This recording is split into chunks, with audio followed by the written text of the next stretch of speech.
বলছেন আন্তর্জাতিক ভাষা হলো কান্না। আন্তর্জাতিক ভাষা কি? কান্না।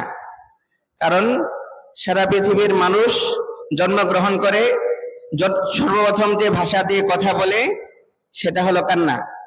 কান্নার মাধ্যমে একজন বাচ্চা তার সকল চাহিদা পূরণ করে, ঠিক না? তো এই কান্নার ভাষাটা সর্বপ্রথম ভালো করে বুঝেন হলো মা। বান্দার বাচ্চার কোন কান্নার কি উদ্দেশ্য, কোন কান্নার কারণে কি চাচ্ছে সেটা মা ভালো করে বুঝেন।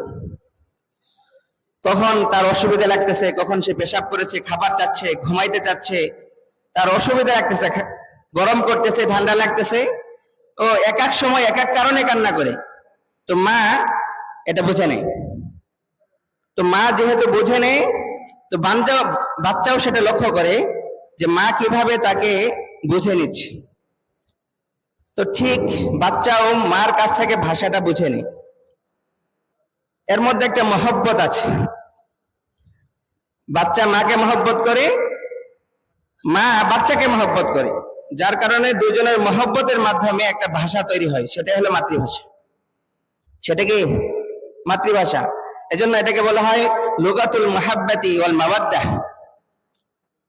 মাতৃভাষা হলো কি? মহব্বতের ভাষা, মাওয়াদ্দার ভাষা। মাকে